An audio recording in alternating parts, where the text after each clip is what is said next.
Echo 5, do you copy? Echo 5. Echo 2, good morning. Nice of you to drop by. Feeling alright, sir? Thought we lost you. Right now, I feel like I can take on this whole podcast myself. I know what you mean. Ready to send that transmission to Echo Base? Yes, sir. R10, patch through.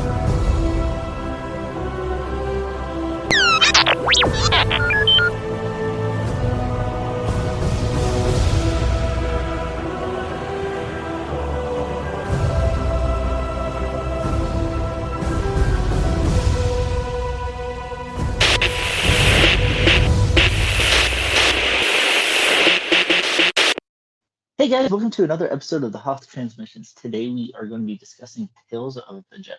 And we're really cool because we get to jump back into the prequel era, as well as get a taste of Clone Wars, and it's going to be following some characters that I think not so much Ahsoka, but a little bit more detail on Dooku, which I know a lot of fans have been wanting to see. Not saying that Ahsoka's story arc wasn't good, but we had her in the Clone Wars. Dooku, we didn't really get his backstory and his rise to the dark side. So yeah, let's jump into it. Which arc do you guys want to cover first? Let's go Ahsoka. I'd always go for Ahsoka, exactly. Yeah. Thank you. I mean, it's the first episode. Let's go 1, 5, 6, and then we can. And I assume we have a lot more to talk about with Dooku, anyways. That's fair. So let's get Ahsoka out of the way. Mm-hmm. Kidding.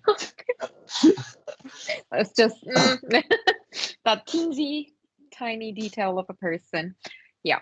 So the first episode is called Life and Death in Ahsoka's arc, and we start with Ahsoka's birth and the Togruta village, which I really enjoyed seeing because we got a lot about their culture, how they are very much one with the planet that they're living on and with their environment Very and spiritual. so on. Which I felt like it is actually the perfect start into Ahsoka's life when you think about who she's going to end up being as a Jedi. So being with the living force, being with the planets, I think it was a great setup for her character as well. Yeah. I took it as this is a character that we got introduced into a average movie, that the animated Clone Wars movie, and we then saw her progression through the Clone Wars and then into Rebels, and now we've got the Ahsoka series, but we never had her birth and childhood as such, pre being taken away to the Jedi Temple. So I thought it was interesting to see her beginnings, and it was quite literally the beginnings of her character. We see her sort of moments after her birth, and it was just interesting for me to see that. I'd have to agree because I think the only Jedi that we've actually seen from them coming from a family background into the Jedi Order was Anakin and Ahsoka. Because all the other Jedi, it's just kind of presumed, okay, you're Force sensitive. Jedi will come pick them up and pull them into the Order. If they're strong enough, they stay. If they're not, they get sent back. And so it's only fitting that they did this with Ahsoka as well, because it ties her story all the way to the beginning, and I found it very interesting. And it's just cool that I saw a lot of parallels to this, and I know we're covering this after Tales of the Empire, so I did notice, if I paid more attention, I would have probably made the parallels from Tales of the Jedi to Tales of the Empire, but I'm just going to reverse it because it felt very interesting with her parallel to Barriss Offee. and kind of like her training style, like the shield part. Maybe not so much than her entire arc, more so like the training. Because when Barristan was fighting the other guy to become the Inquisitor, you had that shield that was just kind of getting smaller to push them into a hole, and then it's just kind of interesting. The Jedi use the same tactic, but there's no hole for them to fall into. That is true. That is an interesting parallel that I didn't even pick up on, to be honest. No, me neither. Yeah. And I think now that you've said that, the main sort of storyline of Ahsoka after the first episode, after her childhood episode, is the aftermath of Order 66 for the most part, or at least her final episode, and I think is it a bit into her second episode. Where it's they're on the Venator as it's going down, and then you see obviously the aftermath of that.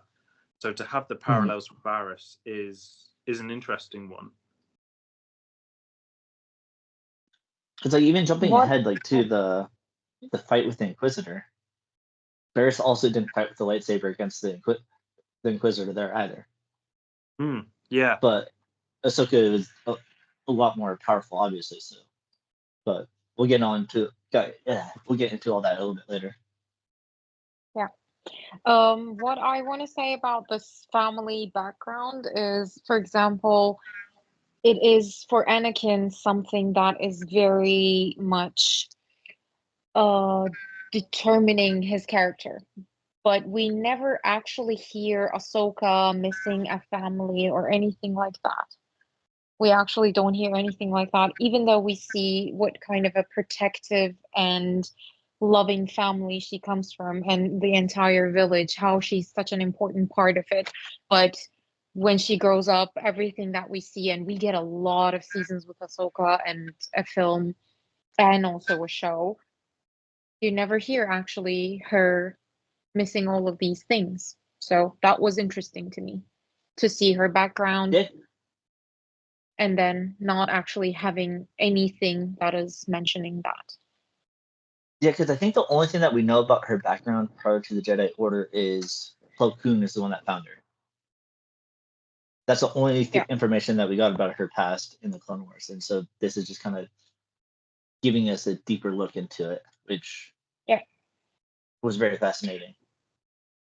What I loved when you said Plo Koon called Ahsoka Little Soka, and that's what her father did as well. So that was a great moment to see.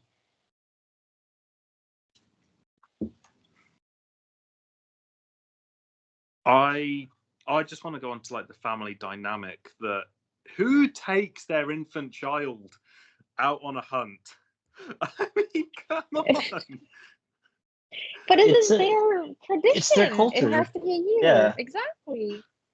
Yeah, but I do get it, and I did find that part interesting, like actually to see more of Ahsoka's culture and her upbringing, and that after a year they have to go on a hunt, or the mother and the child goes on a hunt. And I'm just reading my notes, which are very sort of rushed, typed up. No, you're good, man. But it was, you could see as well, like even in sort of the background characters that were prominent in the first part of the episode with Ahsoka's birth, that even before it's confirmed that it's a year past, that there has been a time jump because they look older. And even though the animation for this was more Clone Wars era, which, it was hit and miss, I think that little detail really worked for me. Yeah, because it's very interesting, because it's just kind of cool to see like more alien cultures, and we don't get to see a lot of family dynamic too much in Star Wars, and so them kind of introducing this into it, because I know we talked about it in Andor too, because they did a lot of family dynamic stuff there as well, or a lot of family arcs there and tie-ins, but I just found it really interesting just because we get to see her background and we don't really know too much about the Togrutas. And so it's cool that we got to see more on their species as well.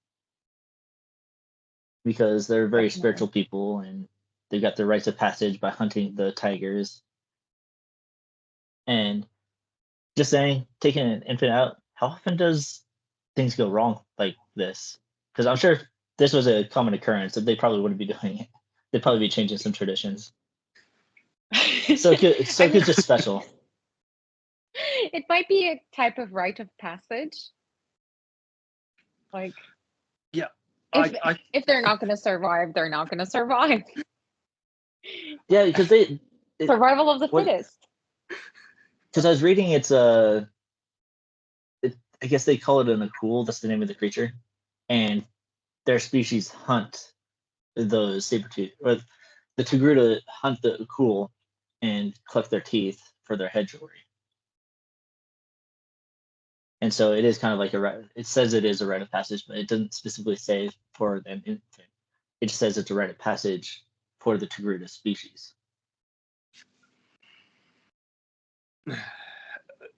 I just I don't Plot want to get convenience. into it, but you know, I let's childhood endangerment here, and I know how like previously we've joked about Order 66 and the murdering of younglings, just to get that one out Wait, there. Sam's against it?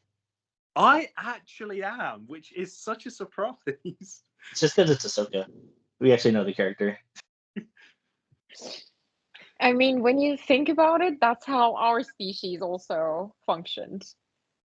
It is, in a lot of history books, it's just told like men did the hunting and women did the gathering, but no.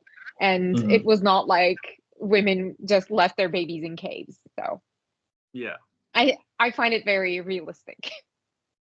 But I mean, Yeah. the husband was home though. yeah. he was. To be fair, I did enjoy the fact that it was the mother that went out on the hunt and not the father, because like you just said, Fluffy, it's very much a case of when you say that in real life, you automatically think that the men go out to hunt, the women stay at home to protect the children. So to have that dynamic flipped upside down, it was like, okay, you know, the dad's fixing up the house, you know, putting new tiles on. They've still got to eat, so you know, mom's gonna go get the food. And it's not just for their family; it's for the whole village. Yeah, That's right. So Now that you remind me, because I totally forgot, they're hunting a completely different creature, and that saber-toothed tiger creature just came out of nowhere. So yeah, so I got it flipped. So hunting the saber-toothed tiger is a rite of passage, but that's not what they were doing in this one. yeah, They're just gathering food. Yeah, they were hunting kaibuks. Mhm. Yeah, and I thought it was a cool tie back to Rebels and I want to say Natural Old Republic, because prior to Rebels, the Force ability to be able to connect with animals was not really fleshed out too much other than the books, I believe. And so it's cool to see another on-screen adaptation of it, and especially at such an early age. I wrote that in my notes as well. Sorry, it might be the connection. I started talking. The Force connection with living beings, like we see it with the child and Ezra, and in Ahsoka's case as well. I mean, we also had it with Anakin, sort of. That's true. I think that was Attack more, of the Clones. Yeah, that was just more trying to just control the beast. And Rey did it in Rise of Skywalker. Rey does everything. She does. For someone with no training. Zero training, yeah. But yeah, she did it with that snake creature in Rise of Skywalker, in the underground tunnels. Yeah. Wow, I have zero memory of this. Do you really? I forgot about it now, or I forgot about it until he just mentioned it now, because a lot of the sequel stuff is just kind of I try to forget, but The sequels aren't that bad. What is wrong with me? Why am I've completely changed as a human being. it sounds I'm like on it. about, not murdering the younglings or, young children now, and the sequels are actually not too bad. What's gone on? Who am I? I think that Hufflepuff comment really shook you a little, right? Probably. Of course, you have a Harry Potter cup. Why wouldn't you? I just downloaded Hogwarts last night. Such a fun game, but it's really cool to get kind of see more of Ahsoka's background, and then we get a little bit more of her. They do another time skip, and we get to see her. I want to say early Clone Wars, because she looked closer to how she did in the movie. Yeah, episode 5, practice makes perfect. I'm not sure. I just want to say, is there an error in how they designed Obi-Wan's character? Because he's got longer hair, but he shouldn't have at that point. Because in the Clone Wars movie, I swear he had shorter hair. I think this is between because this is very close to Revenge of the Sith Obi-Wan hair, Yeah, so it might be towards the end, or they might have been a bit confused about what type of hair. Because the reason why I'm saying it is because that kind of threw me off, because you see Anakin rushing into to see Ahsoka training, and because of the hair, you don't know where it stands in the timeline until Ahsoka says, "Oh, it's nice of you to show up, Master," or whatever the line is, and it's like, okay, yeah. so Ahsoka is Anakin's Padawan at this point. Why has Obi-Wan got slightly longer hair than he should have? Because we've seen him in the Clone Wars movie. So if it is like just a training session, it threw me off. Yeah, because that hair is more Attack of the Clones, like before the Attack of the Clones look. Yeah. Or yes, before the Clone Wars is what I meant. It's Attack of the Clones look, and so I didn't actually notice that, to be honest. So that's very interesting. So I'm just looking, and I've just gone on Wikipedia, and there is a whole section on the continuity of the episode, and it actually does say Obi-Wan Kenobi is depicted with long hair identical to his Star Wars Episode 2 hairstyle, despite having short hair throughout the Clone Wars. But it goes on to say the novel Brotherhood depicts Kenobi as having cut his hair after receiving the Jedi Commander armor he wears in this episode. But I mean, I you can appreciate that hair grows, but just in terms of timeline, it makes no sense. Like we've seen these characters. I mean, do we know the timeline? Like, there's a lot of time gaps. Maybe this is just part of the Clone Wars we never saw, and he just kind of let his hair fly free. Yeah.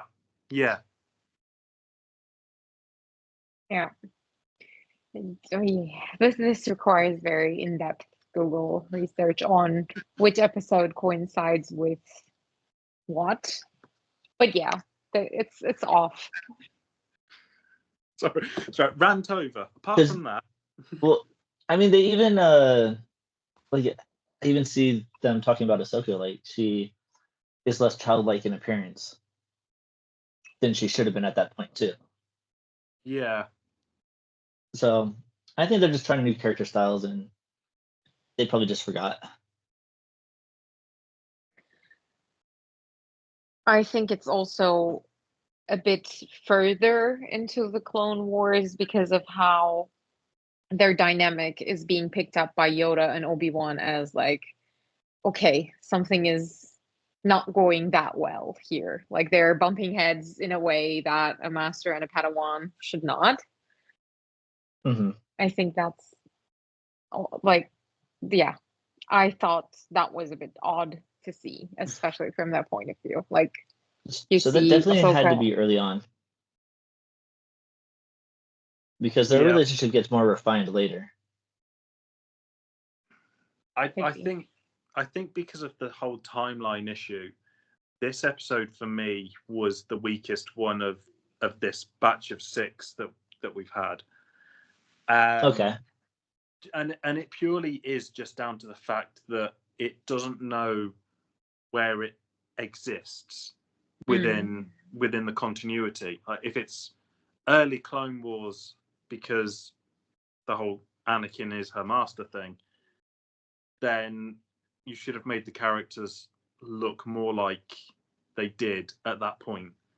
You know, yeah, you can say that haircuts do exist in the Star Wars universe. I mean, you know, let's face it, Padme had no end of hairstyles in Phantom Menace, so you know, barbers and hairdressers exist, but it didn't make sense to me, and it just took me out of the whole episode. It's like where does this exist in it in continuity? I swear, this guy is so picky.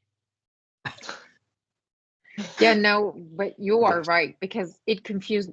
I didn't realize it until you pointed it out, and now I'm confused completely. I don't know. I don't even remember what Obi-Wan looks like in anything at the moment, except for the Clone Wars series. Like you are so right about that. Yeah. I really like that we saw Kanan in there, Caleb. That's right, Caleb Dune. I forgot. Yeah. I wrote that down too. Exactly. That's what I first of all really enjoyed that very important members of the council was watching a very regular training session and test for Ahsoka. And Caleb Doom was there, exactly. And yeah, what I really, of course, enjoyed in this episode was that moment where we realized how Ahsoka actually survived after the Order 66. And I thought Anakin was being so persistent and so aggressive in this training. Mm-hmm. And it was just another sign of how unhealthy their relationships were sometimes. I mean, I actually quite liked that dynamic, and I missed that in the latter part of the Clone Wars seasons, because Anakin didn't want Ahsoka to be his Padawan. Like he made that clear in the Clone Wars movie. Mm-hmm. And so to see this, it was like, you know, you need to be prepared. To me it felt like he was giving her extra training because he missed out on so much by being older than all the other younglings when he became a Jedi. So I kind of always, whenever it comes up, I always think of that dynamic is Anakin's giving Ahsoka the almost like the childhood that he never really had for the training. I mean, Okay. that's my interpretation. Yeah, I mean, that's fair too. I think he just really wanted her to do well, because at times you see he struggles to be a master in that sense, not like Jedi master, but like to have an apprentice or a Padawan, because even in the Ahsoka series, he made all of these training videos for her, and so I think he cared more about her survival, even though it was a little eccentric, but because the whole time he's like, you have to be prepared for anything, so we're gonna train you against clones. I mean, that's the thing. Yeah. I found it to be exactly just as unhealthy as his relationship with Padme. His fear of losing them just made him extremely aggressive, in Padme's case, being super paranoid and protective, and in Ahsoka's case, again, protective but aggressively, that in some cases it would hinder Ahsoka's development as a person, as a Jedi. And in some cases, I mean, she got knocked out for an hour, and then he was like, okay, she's up, let's go. That is, like, you can divide that That is training into multiple days. that is true, because he does tell Rex, he's like, no, wait, she'll wake up, don't worry. But yeah, now that you actually mention it, that is such an Anakin thing, is like the fear of loss. Exactly. This is why he was always so hard on Ahsoka. The only reason was because he was extremely attached to his Padawan and was just as afraid of losing her. That's why also Ahsoka leaving the Order affected Anakin in a way that none of the Jedi Council foresaw. Yeah. Foresaw, yeah. Because at that point he was trying not to lose her. But he loses her anyway. And then he does the same thing with Padme and loses Padme anyway. Mm-hmm. It's a self-fulfilling prophecy.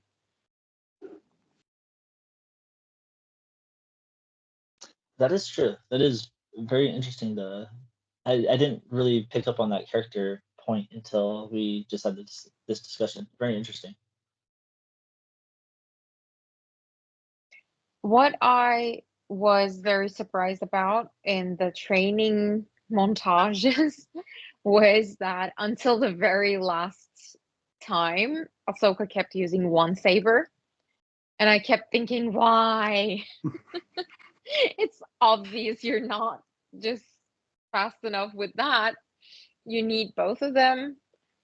Because your technique, how she uses the lightsaber, like she is never in that stance that we see from any other Jedi, but she uses a reverse grip, which means the mobility is a lot more different than how you would do it with, like, not that I'm a Jedi master, but that's what I'm thinking. And I kept thinking, like, why not the second saber?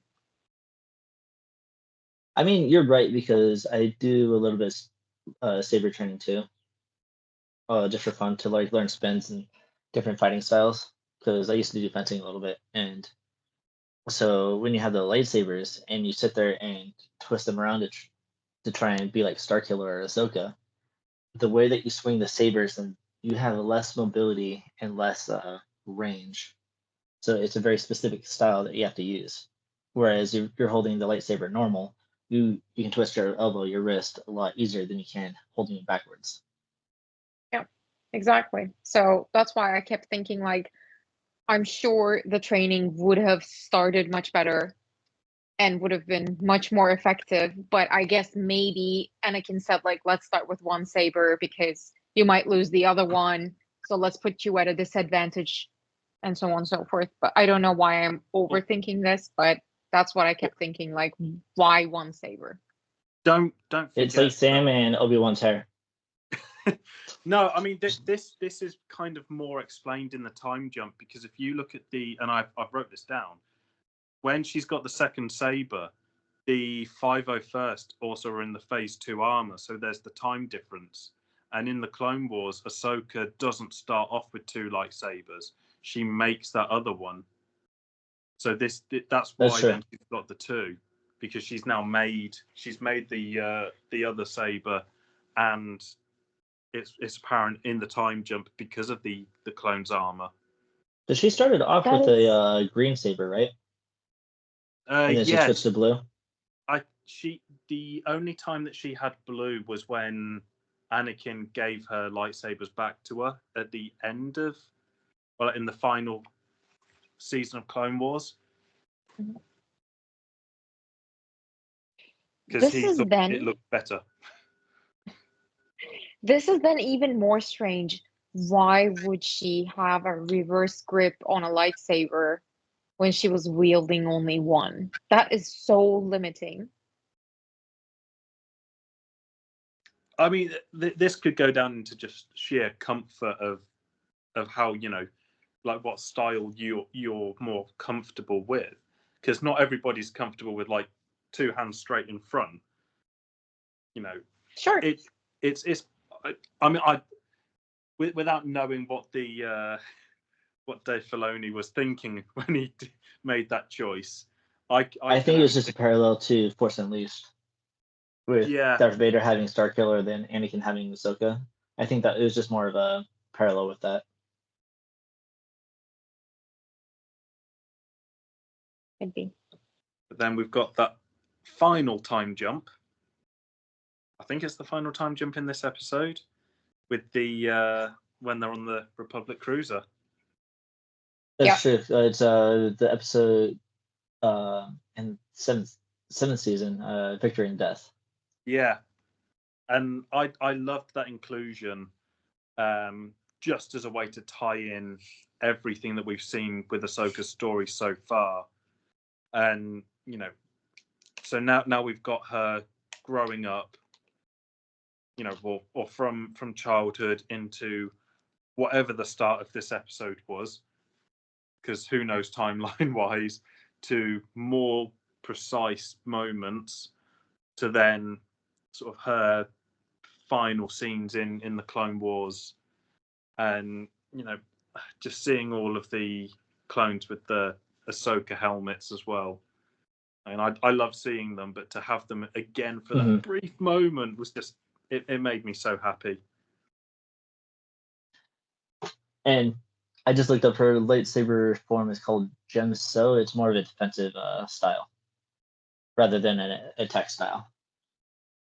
That makes sense. That makes me happy. I mean, she did train with Anakin, who was pretty solid with, I think, almost every form. And I'm sure he taught her all of the forms because she's able to fight so proficiently with a lightsaber. But I think she's more of a defensive style. Yeah. I mean, maybe sort of thinking back to the Clone Wars when we first meet Ahsoka, do you think in universe the defense form is one of the first ones that younglings and I guess it would just be younglings, that younglings are taught, or do you think they sort of choose which one they want to go for first? I think they get to try them all out, and I'm actually looking at the pictures. She doesn't always have both of the lightsabers reverse gripped. She does in a lot of the pictures, but usually it's her left hand has it reversed and her right hand is standard. Yeah. Right. No. But in Rebel, she has both of them backwards. But in Clone Wars, she has it one reversed and the other regular. And so the one on the left is more probably for like quick defense, and then the one is just for standard fighting. I'm just guessing. I'm not a sword expert, but because we could ask Jedi Master Fluffy more. But she was trying to literally just figure out which way around. I'm thinking. But the second lightsaber that Ahsoka had was a shorter one anyway, which is called a shoto because of the Japanese short katana. See, that I researched. And it's also interesting to note in the Ahsoka series, she doesn't sport the reverse grip. She just has two sabers and they're just standard. Yeah. Yeah, so I'm trying to think back to that. Yeah, I'm literally staring at all these different pictures and I'm seeing like she has so many different styles that she's doing or using. Because there's the two Rebels, she has them both reversed. At Clone Wars, she has one reversed, the other not, and then in the Ahsoka series, she's holding a normal. So I don't know if that's just like another one of those continuance things that they didn't keep it consistent, or it's just showing I don't that want to believe that. No, I'm attributing it to her being Anakin's Padawan, and she's not stuck to just one style. I think that's So, the best way to think about it. because that's just how Anakin was. So I think she's very easy to change based on who she's fighting.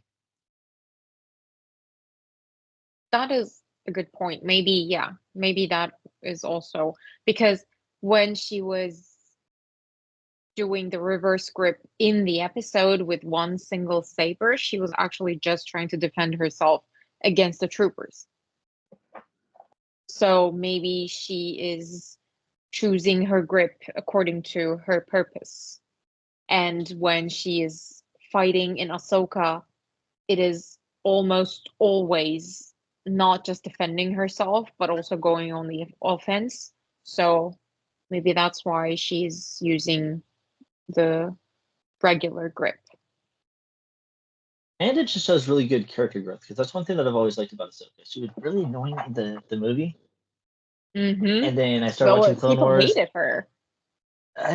Just because I didn't like the idea of Anakin having a Padawan. It had really nothing to do with Ahsoka, even though Sky Guy annoyed me so much.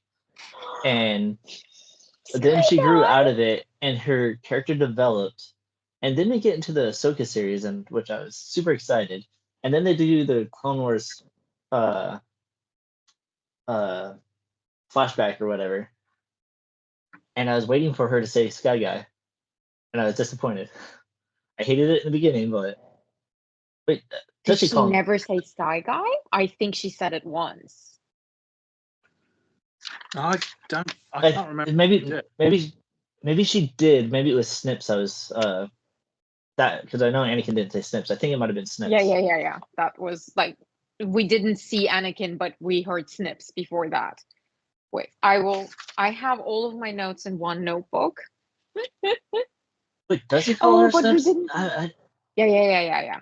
We So Anakin did call her Snips. So in the world between worlds, whatever that thing was that we couldn't decide, the camera does not even turn. We hear hello Snips, and then we see Anakin. So that was one of the moments I was like, No, yeah, because I just looked it up right when you said it. He does say hello Snips before we see him.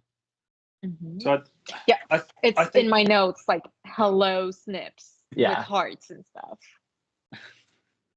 I think, for, again, continuity wise, because I think not having the Snips Sky Guy lines in this episode at the beginning of it took me out of it again. Like, as good as parts of the episode was, seeing Ahsoka training with the 501st, just the fact that the continuity was just not there. It was like, no, I'm not, like, I can't be fully invested in this episode until the ending, where it made more sense as to what was going on. That is true. I do like all the time jumps that they did, though, because even in Tales of the Empire, I liked a lot of the time jumps just because it kept it interesting. It's like, okay, we already know about this. Okay. You were able to tell the story in just 10 minutes. Okay. Now we're doing the time jump. Okay, cool. Now we're learning about this phase. And because the next episode we see is End of Revenge of the Sith and Padme's funeral. Yeah. Which, when I saw this episode, I was like, okay, this seems like it's just going to be a boring conclusion to her story here. Because she's just hiding in a crowd, and then she goes and lives on some village planet. But it was really cool to be able to see her connection to Bale. And it's basically her becoming Fulcrum. This is that episode. Yeah. Mm-hmm. And I believe this episode takes place in the Ahsoka book. As much as I hated that book, I'm pretty sure some of the scenes were taken from the book to show that the village that she's in is the village that she was in the book because of the Inquisitor as well. I just want to quickly ask the question: am I the only one that really like every time it's now Padme's funeral scene in Revenge of the Sith, I am pausing that to see if I can see someone that looks like Ahsoka in the same sort of spot that she's in. Am I the only one that does that? No, because I know she's not there. I know she's not there, but I want her to be. Like, I just want someone, like Do an edit. a random like extra to be dressed up kind of in the same sort of outfit. That will just make me happy. So yeah, if they do a remastered version, add it. That's all I'm saying. Dave No! Filoni, Because I know we know you're a fan. Add it. Because I know they tried it No. because they did that with Rex. They're saying the old guy in Return of the Jedi was Rex Yeah. because he's very similar to how he is. And then I remember the book before Disney took over. It was called The Rise of Darth Vader, and the main Jedi character in there was on Geonosis. And I think they pulled one of the characters in the background and described him as that character from the movie to give him some kind of inclusion when you watch the movie. But however, for Ahsoka, I think it's just find somebody to cloak and use your imagination on that part. Yeah. Or she's just so well hidden in the movie you can't find her. I mean, yeah, you could kind of say that she's there, and I mean, we don't really see the full procession, do we? So we could kind of use our imaginations and say when Bail Organa looks over, that's before we see the scene in Revenge. But at the same time, I'm still just really wanting just that one little bit. And it just confirmed the events in this episode were from the book, because she does go by the name Ashla in the book. She did it here. So the thing is, I have a question. When did this book come out? I want to say like 5 years ago, 6 years ago. So the Clone Wars, the series was something. Mm-hmm. It was there, and then the book was written later. Okay, because I thought the only reason her character was called Ashla was because of Ashley Eckstein, who voiced Ahsoka. As soon as I saw it, I was like, oh, okay. I mean, they gave their live action role to Rosario Dawson because obviously, but No, they did something.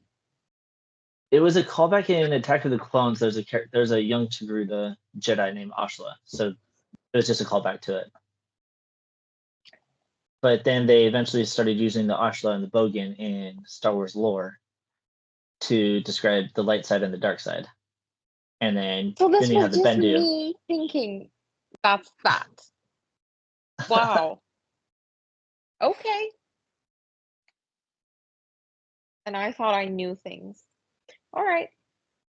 The Inquisitor. You're good. When Looks so he freaking dies, cool. he disappears like. Was his name Marok in the live action Ahsoka? Marok, yeah. He does. Yeah, he does the exact same thing, and I did not realize it until I rewatched the episode again. Because she cuts his head off and it just falls and disappears. Yeah.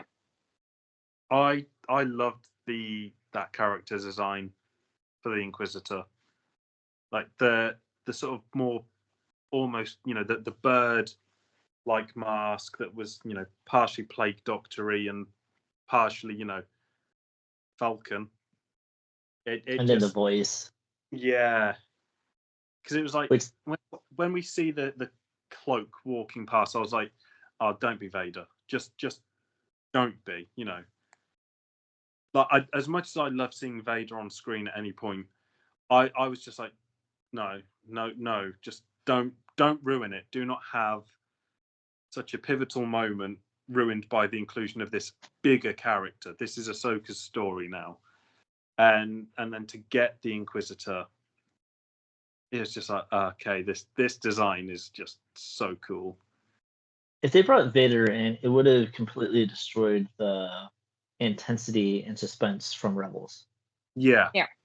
because I do know in the Ahsoka book, she didn't have her lightsabers, and she wasn't planning on using them at all. But when the Inquisitors came, because she was helping these people, she had to hide it because the Empire basically came to farm this planet, and Ahsoka happened to be there when it. And then they start talking about a Jedi being there, and so she comes out of hiding, but she's trying to build new lightsabers.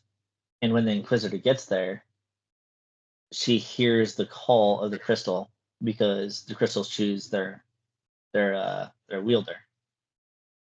And from what we know is when a Jedi is killed and a dark side user, they pour hatred in it and turns red. And this is how they explain it in the book: is Ahsoka killed the Inquisitor and took the crystals in because she purified them, they became white. So I'd like to think that this is the Inquisitor from the book that she got the crystal from.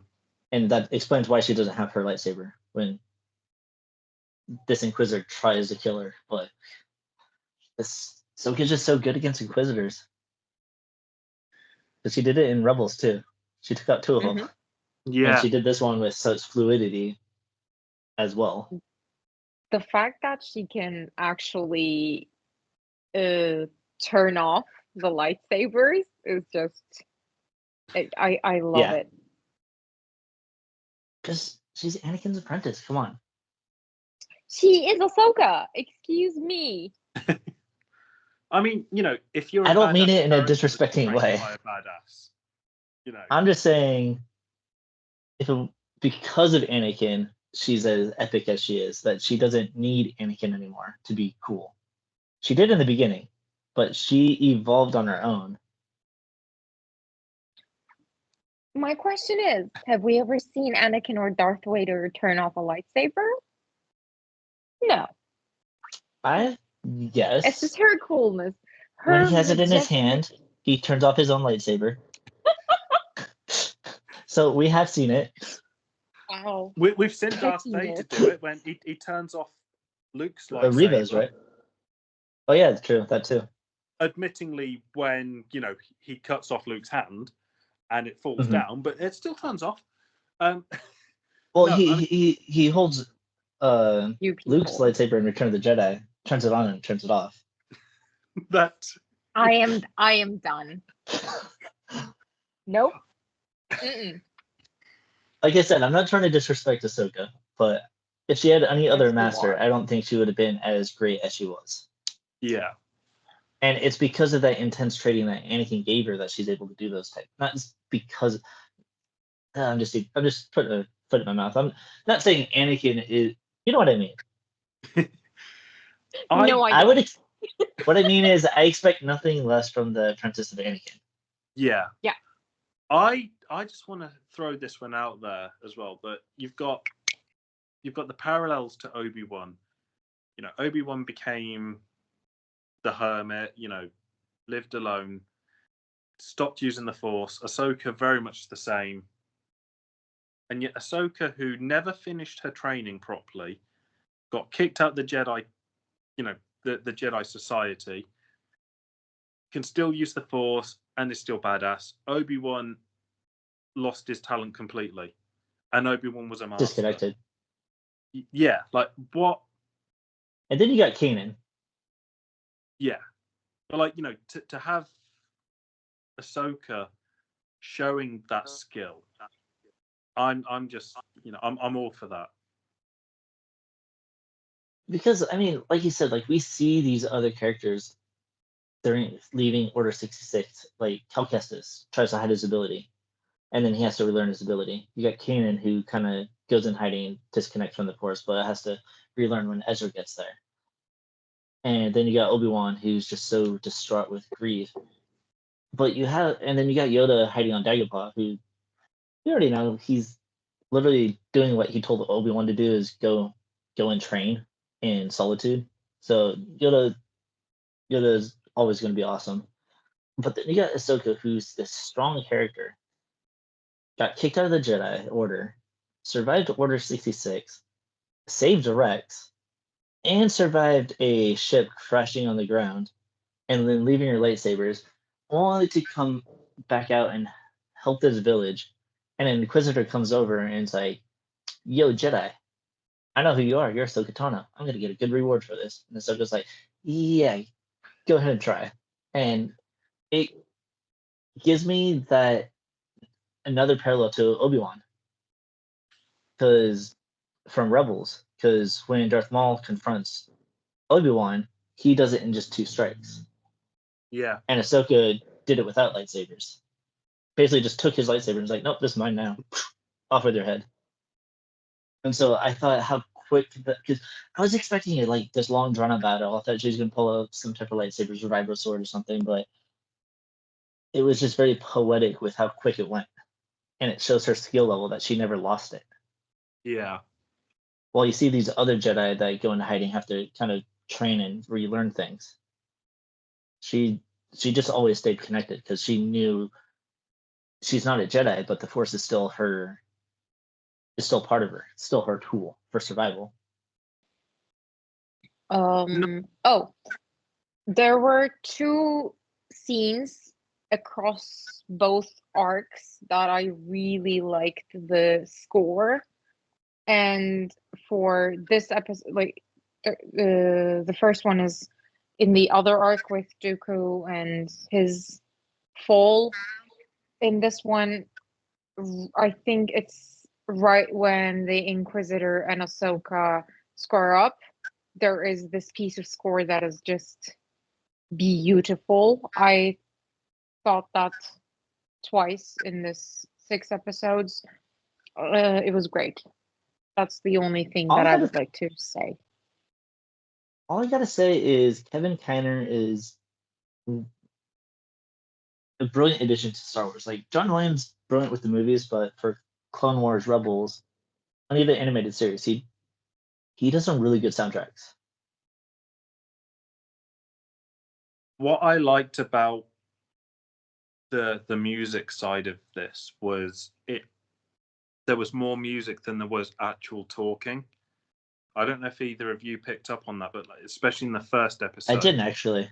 The score was more prevalent than the script, than talking, and that carried on throughout episodes 5 and 6, where yes, you had, there was more talking in these episodes, but the score massively outweighed it. And I genuinely liked that. And it kind of reminded me of the 2D animated Clone Wars show, that it was just more music and sound effects than it was talking. Because I think we talked about this like before. Like music really drives the emotion in the story. It goes back to like silent films where it's just music and moving pictures. So it's cool to see that they can write things so well to make it work so well still in productions. Oh my god, no, I've just seen who did the voice of the Inquisitor, and it was Clancy Brown. Matt Clancy. Or Clancy Brown, yeah. I don't know why I thought Matt Clancy. Wow. Yeah, you're right. Because he did because he's done a few different voices in the Star Wars stuff. Because he was Savage Opress, wasn't he? Yes, yeah. I'm just looking through what he's done in the Star Wars universe, and I will let you know when I get to the end. That's right, the video game. He was Montross in the Jango Fett game, Bounty Hunter. And Berg in The Mandalorian. And Mr. Krabs. Oh, he's Mr. Krabs? He's Mr. Krabs. Like I said, I've never seen an episode of SpongeBob. I've seen like scenes and memes, but I've never actually seen it. Oh, okay. Now I'm looking at it. Clancy Brown. He's actually one of my favorite PlayStation games. It's Become Human. I mean, he's one of the detectives on the game. When you've got voice talent like that as well, being included into the mix, like, there's something about it And again, like with is it D Bradley Baker? Yeah, T. Bradley Baker for the clones. For the clones. Yeah. The fact that you've got one guy that can do all these different voices, like, that just astounds me. Yeah, it's just like my cousin. Like he's done so many different notable characters as well. So the range that these actors have and the talent that they have is just very impressive because they can stretch their voice so differently. I would love to say that for Mark Hamill, but he's a lot of his voices sound basically just a variation of the Joker. Yeah. Yeah. Seth MacFarlane, for example. Oh yeah. Yeah. I mean, watching him do all of those things. And I heard apparently, like, he does not actually do one character at a time in Family Guy. He just speaks the entire episode Oh all at wow. once. That's Yeah. crazy. That's interesting and it's tough. There's videos on YouTube of him doing, like, in the recording studio, reading the script, and he will literally just jump from voice to voice. And I mean, I know that Mark sent me the D. Bradley Baker doing sort of the sign off for the Bad Batch, which was awesome, by the way. I loved seeing that, but that's altering your voice kind of, slightly to make, the characters more unique. But when you've got like Seth MacFarlane that can do, the British accent to then Peter Griffin's to Quagmire's to Kermit the Frog, like all in one. Do you watch Graham Norton? Yeah. Never heard of it. In one of his episodes, it's a British late night thing. Gotcha, I kind of figured.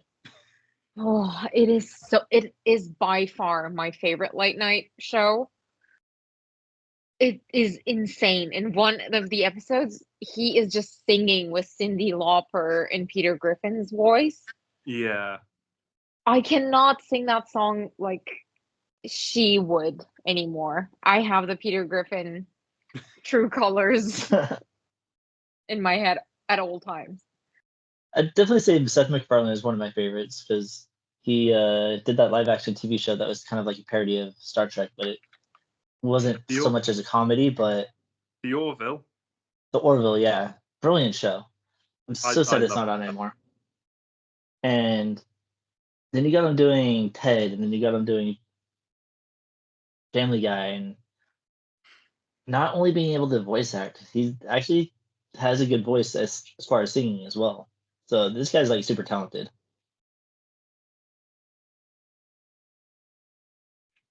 So to see amazing. So to see like characters like actors like Clancy Brown reprising roles in Star Wars and D. Bradley Baker and all them coming back, because we got to see Ashley Eckstein come back, which I missed her voice so much. To me, her voice is Ahsoka, and I love Rosario Dawson, and I think she's doing a great job for Ahsoka, but the voice is just way off to me, and I think that's kind of why I think with her and Sabine, it just felt off because Ashley Eckstein puts a little bit more emotion into how she does her dialogue. Yeah. It is a completely different era in Ahsoka's life.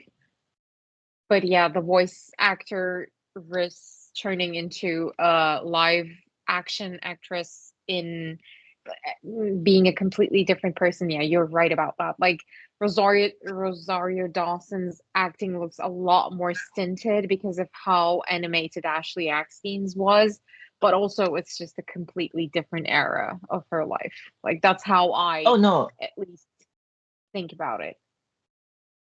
No, okay, so this is how it was for like Lord of the Rings.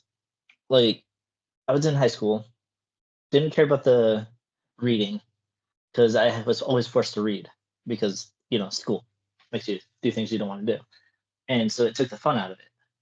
And so I remember the Lord of the Rings, The Fellowship was coming out. And they saw the trailer. It was like the teaser trailer. I thought it was like super cool. And then I was like, you know what? I've been hearing how great these books are. So I just literally the very first book I read was The Fellowship of the Ring. And my goal was to read a chapter a week until the movie came out. I read all 3 books before the movie came out. And so I had this idea of who these characters were and how I expected to see the movie. And then I come in and see the movie, and it's completely different from how I read the book. Still great movies. But at the time, I didn't agree. But then it helped me develop into a mindset of that you have an adaptation of a character from another project. They're not always going to translate well into a live action, especially if you have other characters and different writers that are going to be taking over the character. And so for Ahsoka, like I said, like I love Rosario Dawson. I love her performance in it. To me, she's still Ahsoka, but it was great to hear Ashley Eckstein come back and hear the emotion that she puts into the character because she is Ahsoka. Like she loves Star Wars and she loves the character, so it's great to hear her back. Yeah, definitely. But I still love Rosario Dawson. No hate there. No, I'm very happy that they actually chose to stick with Ashley Eckstein for the animated version of Ahsoka. I think that's a great choice. I think anytime that they're going to do a voiceover for Ahsoka, it's always going to be Ashley Eckstein. For live action, it's probably always going to be Rosario. Mm-hmm. Which is why I'm so glad when they did the live action Zeb, my cousin was able to reprise his voice because he doesn't have to be different. It's just CGI. So I had a lot of fun with her arc. I thought it was really cool. And just like Tales of the Empire, like the other story was a little bit more interesting to me because I've always been fascinated by Dooku. I love his fighting style. And we kind of see why Qui-Gon thinks the way he does is because of Dooku. But he still has a heart. Dooku's just cold. But we get to learn more about... So. Dooku's British. There's the difference. I'm not gonna lie, when the first line he said, I was like, why are they trying to make him sound like Snape? That is the one unfortunate thing that I do not like about the Clone Wars era Dooku is the guy that voices him, obviously Sir Christopher Lee has a very unique voice. Like, it's very commanding. And to try and imitate that just doesn't work. So, again, sort of with the Lord of the Rings front to this, having recently rewatched Lord of the Rings because I have a problem, like hearing Christopher Lee's voice as Saruman to then going into this, I was just like, that's not his voice. Yeah, again, it's like this is the reverse effect. Like we saw Christopher Lee first. Yeah. And this time we see a voice actor come in and it's like, okay, all right. I actually didn't mind the Clone Wars Dooku, to be honest. I mean, the weird thing with that is in the Clone Wars movie, was he voiced by Christopher Lee in that? Because I know that in the movie they had certain actors reprising their roles for that one moment, and then when they went into the TV show, it was changed to the sort of normal cast. I want to say the movie was another character. Same thing with the Obi-Wan character. Check. So that was a great discussion on Ahsoka. We got to see a lot more of her background and kind of her intense training with Anakin and their dynamic a little bit more that we got to see at the very beginning of the Clone Wars. And so it's kind of cool to see them come back to that style because Snips, Snippy Padawan, and then didn't really get to see Sky Guy as much, but the names, but it's still really cool to see their dynamic and kind of their relationship as siblings, bantering, and them trying to come into their own. So next week we are going to release the second part. We'll be talking about Dooku and his story arc.